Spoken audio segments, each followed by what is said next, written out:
The first thing that came to my head is I'm gonna die. This is how I'm gonna die. I'm gonna die and this is the worst thing.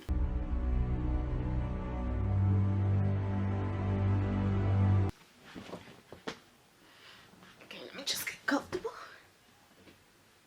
Let's get started. Hi, it's Denise. First of all, thank you for joining me for my story. First, I'd like to say welcome if you are new to my channel, and welcome back if you are not, you know. So for today's story time, I'm going to tell you about the time my house was on fire. And I mean literally on fire, like fire brigade came and all of that. So let's get into that. So this was about, I would say 2.5 years ago, and we had just gotten Leo. Leo was a puppy still, and I'll show you my background for my laptop. So that is Leo when she was a baby. Well, not baby, puppy. She looked like a boy. So yeah, we had just gotten Leo. Everything was well with the world, you know? It was about 3:30 in the morning. All of us were sleeping, except for my mum.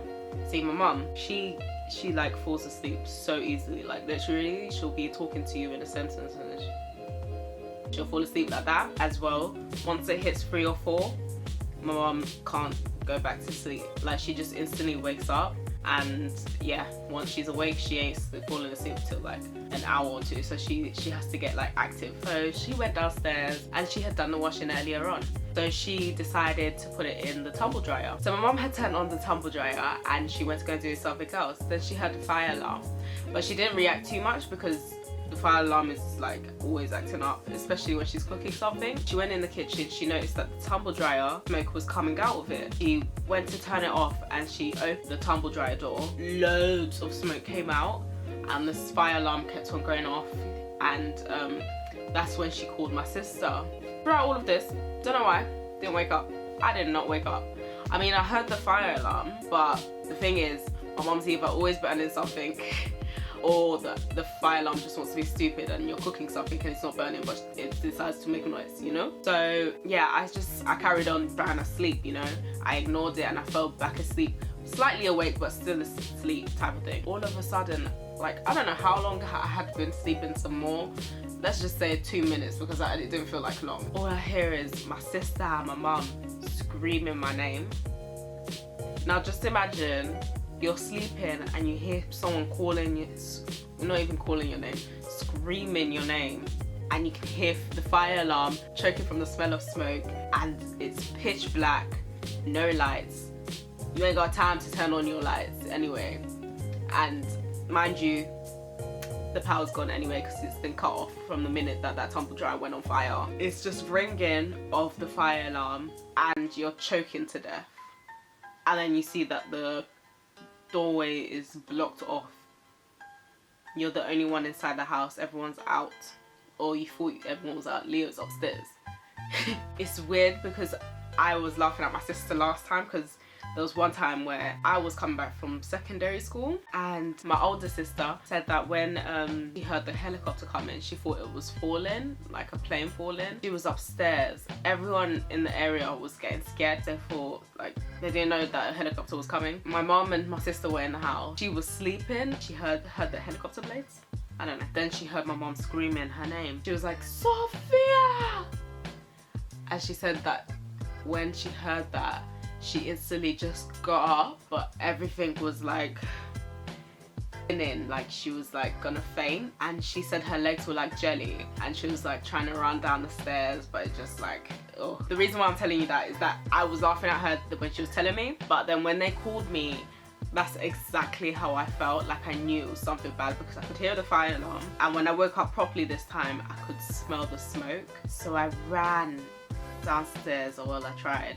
The gate was already open because we have this, like, you know, the baby gate, we have that for our dog. So I was running down, I was gonna run out of the house, and then at the entrance of the door all I see is black. That's all I see, black smoke, and then they're just, oh, that was so scary thinking about it. I haven't actually sat down and thought about it in a very long time. All I saw was fire. Oh god. And the first thing that came to my head is I'm gonna die. This is how I'm gonna die. I'm gonna die, and this is the worst thing that could possibly happen to someone, dying in a fire, because it's just such a slow, painful death. type of thing. The reason why it was at the door is because my mom and my sister were trying to pull the tumble dryer out of the house, and as they were pulling it out of the house, it got stuck in the doorway. I don't know how long that took to pull out. It didn't take very long, 3 minutes. They were pulling it between them two, like with their bare hands. Mind you, this is on fire inside, like it's still, the fire's, so it's burning their hand, and they finally pulled it free, dragged it to outside the gate. We had to call the neighbors out because the kitchen was on fire. Even though we successfully had pulled it out of the house, the kitchen still set on fire because that was where it was originally placed. All the neighbors came out, couldn't find Leo. Leo is my dog, remember? We couldn't find her. We were hoping that she went in the house. My sister, she didn't even think twice, and that's how you know she's a loving person. And she was hiding, she ran all the way upstairs. We got 3 floors, and she ran all the way to my sister's room, which is right at the end at the top. It was just so small. I felt so bad that I didn't go and do it. Like, I didn't think of her in that moment, and I felt so guilty. She must have been so scared. That sound is so loud as well. My ears ring when that comes off. Can you imagine? She's a dog, so she can hear even better than us. It must have been excruciating, that sound. Her poor nose must have been aching her because that was strong, that smell. She must have thought, oh my god, what kind of shithole have I come to, please? And the fire brigade? Anyway, they came. They luckily put out the fire. Everything was soaked in my house, so everything was soaked. Leah's bed was ruined. So before the ambulance came, we got to stay in the fire brigade. That was kind of cool. Leo, she was so small, she fit into their hat. We had to leave Leo with one of our neighbours. So we went to the hospital for my mum and my sister's hands because they had like blisters on their hands from the fire, but the doctor said luckily it wasn't too bad. Like, it could have been worse, like they could have got actual burns and scars from it. We came home, so yeah, it was like 9 in the morning because you know it takes hours in the hospital. Before we even opened the door, we just saw that the firemen had thrown out and that like you couldn't save. So like my dog's bed, some of her toys, there was a carpet in the entrance, thank god that had to go. But yeah, that has to get thrown away because it got wet or burnt or both. Then we turned instantly to our kitchen, and my mum bursted into tears because the kitchen looked scary.